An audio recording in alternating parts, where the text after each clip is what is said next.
pleasure to be here. My colleague Steve couldn't make it, of course, like you just mentioned, but it's a great pleasure. Loved a lot of the presentations. I hope I don't make you guys go to sleep. You guys came back from lunch, huh? All right, so let's go ahead and get this going here. We've been at the district, have a lot of challenges. I've been there for the 18 years, and I've seen a lot of aspects of growing, and a lot of it's got to do with the asset, what they need, and for now, we're according to the maintenance. What does the maintenance need on these assets, management-wise? You know, you look at it.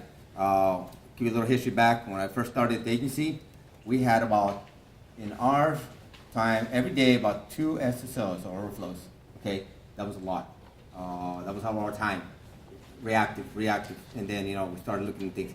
And as I go through this presentation, I want to let you know, in no way was this a slam dunk. It took years before we even get to this stage. Okay, so hopefully here we go. Show you guys the presentation.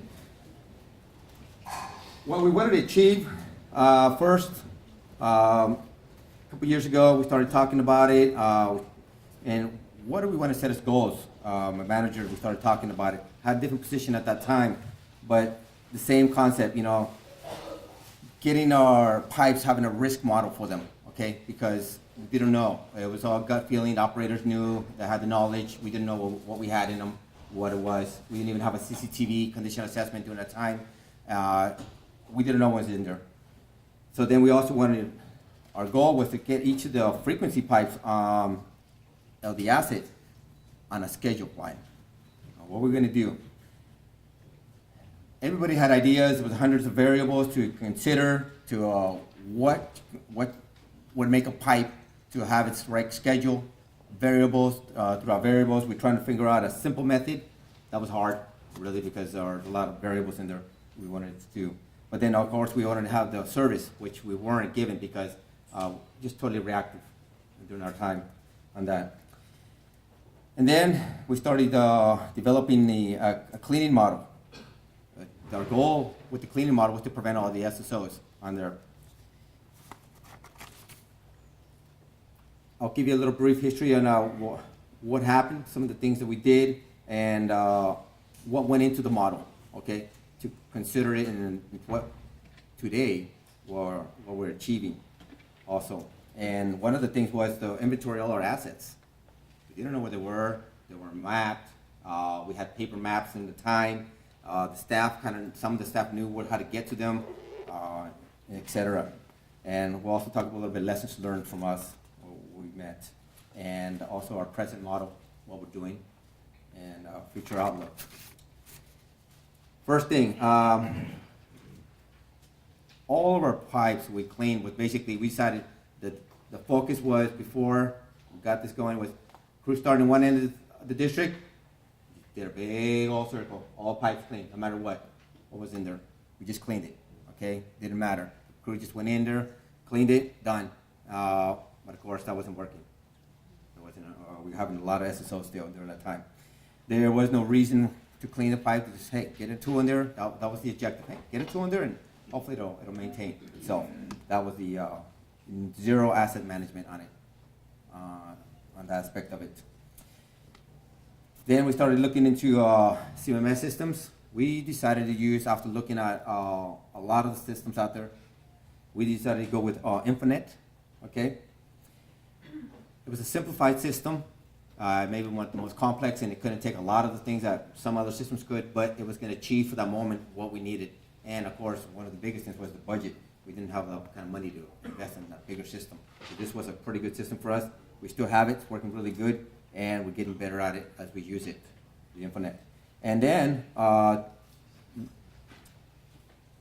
Steve, which he's not here today, he started implementing what's called InfoMaster. It was another software system that had criteria in it. Now we're starting to get specific to what the pipes were, what it needed to be in there. Okay, now we can decipher now for that information coming out of it, what's delivering out of it. Now we knew exactly what to target. And the specific pipes. They did a risk model on it, also with the InfoMaster. It showed us things, trends in the pipe also, and information. this, with that information, we started deciding what is the criteria now. We have all this data in there, right? All the data. What are we going to use? What are we going to use? And then, what we're planning now to do, we're looking at it future back, because if you know of any system, you can't just leave it alone. It's going to constantly change on you. So now we're there, but okay, we've got to now think about the next stage on that. So we're looking at scenarios, different things, and one of our big problems, and I don't know how much you guys do with sewer, out here, but lateral connections. They really have a big impact, because your main can be fine, but the lateral connections, the homeowner's connection, can be allowing debris, root intrusion, and causing your system to back up, even though the main might be fine. And that was another aspect of it that we had encountered. But one of the nice things about the process we're doing now, we want to still continue reducing our pipes by 30%. So not just clean. We got targeted specific spots. So some of the things we were up against when we were developing this is this. We have 194.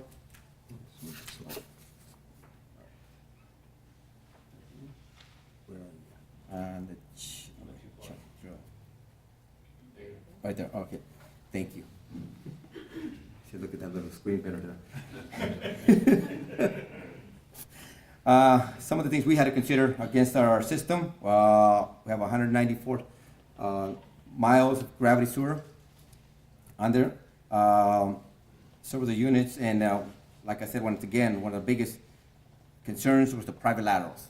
200 miles of private laterals. They are affecting, okay? And then our other aspect when we consider the model, the risk models, is that most of our agencies 6-inch pipe, okay, and 4-inch. We even have 4-inch, which is a lot difficult in anything in a 4-inch pipe, backing up real quick. And so we had to challenge ourselves against that also. The other aspect is easements, how to access these points. It's, if you know where the Ross Valley is, Tamalpais over there, full of trees. You got to climb to there, okay? And that was another, getting to these access points. And then also not that, the other point was the alignment. Where are they? The map said somewhere else, somewhere, and then they were on another location. That was another big part of it. So another consideration of that. Access points. Asking property owners to access their property. Big problem for us. Yeah, some people don't want to allow that. More challenges. If you look in the map, kind of pinpointed, basically grade 2 defects on it. Almost all the whole system had grade 2 defects. We had to assist to challenge ourselves even more on that. Which ones to do first out of all the defects on there. And it's from one end of the district throughout. It's mostly old. It's about 100 years old, the system. That was another big challenge against us. Very old system, and it all needed attention. The main thing we wanted to do, buy time, right? Buy time for capital improvements. That's our big one, right? We buy the time. And then we also met ourselves on the staff level. How much staff level would we need? Do we get more staff to clean it faster? That was another point of it, okay? More things we considered, and we started getting CCTV, condition assessment. That helped out, okay? Now the CCTV, which was a good help, but at the same time it revealed a lot of defects in the pipe. I was like, okay, now we know where they're at. So that was kind of interesting to deal with. And then the lines that had the grease, they were identified, the roots, sag lines, and also another part of it to consider was our tees, line tees. How do you clean those things? We were up against that too. Road, traffic control, node location. Node location is great when it's on the street, right? When it's up in the mountains in somebody's backyard, it's a lot harder to attend to. So, and the list went on, but here's some of the things that came out of it. After considering all these factors, a risk model, cleaning.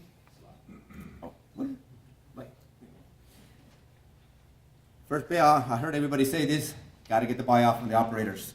They are the field guys. They're the guys that are going to give you the information. They're the guys that are going to set you that information up. They're the ones, you need that from them. They provide it, okay? And it's not a one-man thing. sometimes sitting at the desk, doing all the work orders, shipping them out. You need their input. That was understood in the beginning, get them over there. Then we started check with engineering. Engineering started getting involved. Analysts, consultants also on different aspects. We got it on. Get them on board also. Then considering for us, as the risk model came in, also now we had to consider what's the cleaning method we're going to use, because and we started, rodders were the main thing. Mechanical rodding, cutting that out, okay, but that was not happening. We then introduced new equipment, jetters, we got new staff in too, and the beginning of that, we getting tons of material, tons. Where the crews were coming in, having to come in front of the field, dump all the debris, go back to the field, and it was really hectic, and it was too hard to still manage at that time, the pipes. We wanted to capture the knowledge and maintain records, blockage for each line specifically. On that. The key, myself here. The risk model then, it was a continuous journey. Okay, until today, we're still working on it. We have the plans to continue on it. We now understand what needs to be corrected on it. And we also question things still. And I want to kind of bring it up to you guys to think about it when you put something in process. Ask yourself why, or ask the operator why. And it was interesting because we have a lot of high frequency cleaning lines. Okay, every 6 months have to be there. And there's several segments in. Hey, why is that one there? Well, it was there. Future we set up here, that'd be a good idea to clean this one too. You know, that we got to question that. Wait, that shouldn't be there. That's not a high frequency line. That was just a convenience. You were there, you wanted to get some footage. Started taking those lines off, get them off there. So we questioned the operators too, and they started giving the feedback on that one. It was a high learning curve, I think, for us. We had to get help. We did get the help from different sources, consultants and other agencies. We started getting that too. And one important thing, we started documenting what we did or what worked, what didn't on that one, because we didn't want to repeat the same thing. Let's do that again. No, we already did that, so don't do that one again. Big one here. This we thought we were being smart. So we did this matrix list for the operators. Hey, you guys see this? We wanted to clarify, is it clear, light, heavy, moderate, heavy? Like, hey, we got it. We got it documented. The operator's going to do it, input into the work order, and then we can generate the risk pipe out of it. The frequency cleaning? Well, that quite didn't work out, because our understanding what was light, clear, and heavy was way different from what the operators understood. Okay, and now we're still working on that process, because now we're going to show them pictures. This is what's considered light, this is what's considered heavy.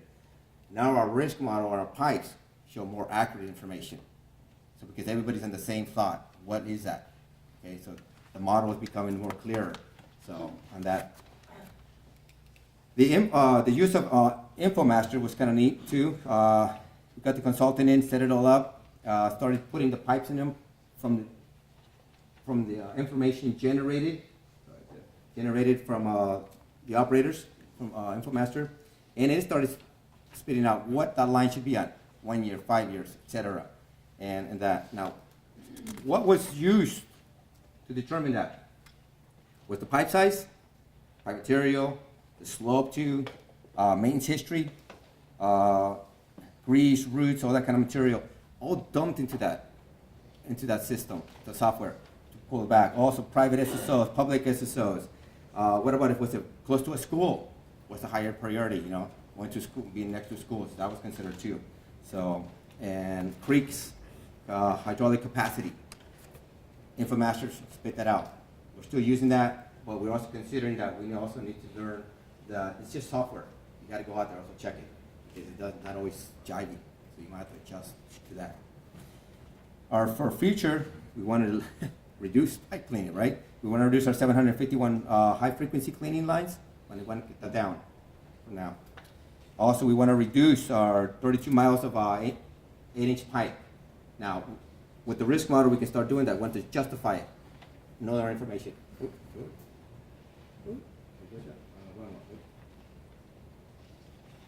For a feature there, did I get that right? Okay, yeah, 8-inch pipe, we want to justify it. using the model, okay? So now you're not arbitrarily making a decision. It's a big pipe, it's okay.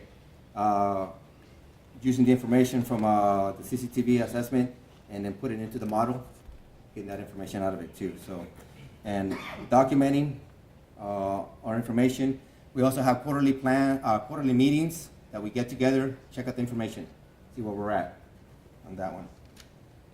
And the biggest question we're still up against is private laterals. What do we do with them? You know, the district's done some moves on regarding trying to encourage homeowners to repair them, which is kind of helpful. But they are also a contributor to how our risk model goes and what to schedule that pipe, because sometimes you can't obligate the homeowner to do very much, so it's hard. So that's also a contributor, big contributor too. So. We, at the final thing, now we have our maps, right? Wrong question. Oh, man, I like my paper, I can tell you. It's all right. Now we have a good map system. We have a good analyst that's checking it out, giving us all our map system. We know our criteria. Each pipe now is labeled what it is on there. We're doing scenario testing, QA, QC on them. We're actually getting a camera in there, seeing if that pipe now needs to maybe maintain at that risk model, that same level of maintenance. If it's not, we're switching it up. And crews are adjusting, you know, because they're used to just cleaning a line. But now they're starting to learn that that line doesn't need to be cleaned every year, every 3 years, 5 years, etc. So the risk model is working on that. And now the staff can do something else. Like I said, once again, we didn't depend on one person. It was from the engineers, analysts, operators, everybody contributing to be able to set up the risk model and updating it constantly. Okay, we look at the assets for the CCTV, put it back in the InfoMaster, see if it's working, and what the operators are putting in there, what they're getting out of the line. So, I'll leave it up. And last one, here you go. Thank you, guys. Questions?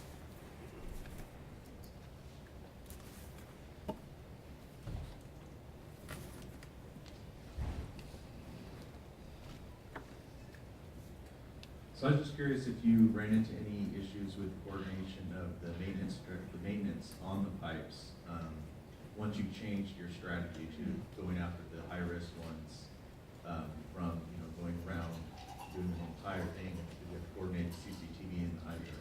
Did you have any issues there? And then how did you deal with collecting the data, the inspection data, where you didn't have it? Yeah, we did run into some difficulties. Definitely, 100%. What the work orders started to get in the way, we started using the actual map. Infonet uses a map system, so we're able to then help the CCTV specifically show where we're at, where the main operations will be cleaning versus where they're going to be at. So the work order system started getting, we started working on that. So, and regarding where information wasn't at, that, we're still working on that one too, to analyze it, because the operators are still have a certain way of looking at certain things, and we want to be able to determine what we've been doing with that information. We've been doing camera. Yeah, actually, so instead of the operator just putting a flusher or a tool in there to clean it, putting it in a camera. They know they're assigned a certain specific work order that says TV this line before, with the O&M. It's not an assessment. It's a pipe clean inspection to see where it needs to be.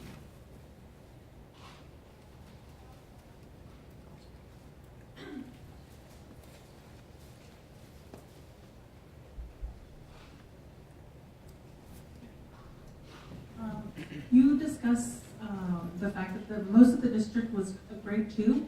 What was that compared to? Like, which scale was it on?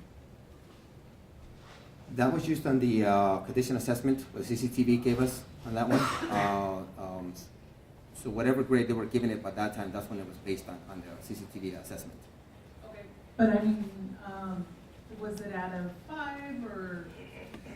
No, they have a scoring for the PCIP for them, for the condition assessment. They have their own scoring, and it was based on that criteria, and engineering gave us those numbers on that specific one. So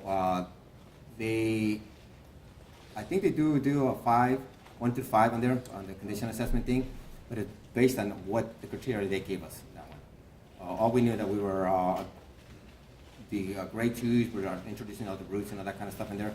That was the main thing.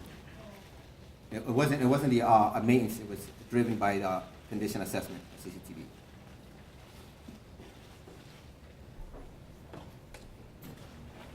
Where did you get the information from Master to make the model? Was that like the schools and things like that? Is that something that you did in-house? Was it preloaded? Did the management do it? Did the operators do it?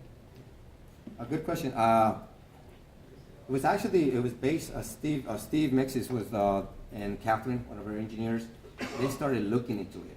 We had, prior to that, the district had another one, was called Muncie, and basically that system was just basically a file cabinet of documentation. You put the information in, and hard to get it out. They actually did the legwork.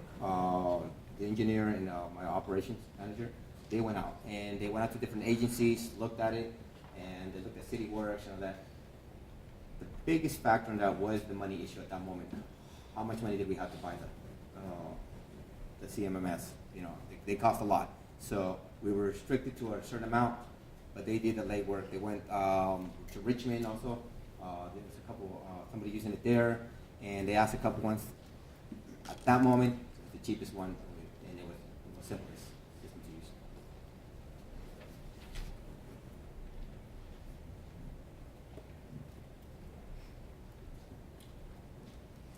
What do you see as your biggest challenges moving forward?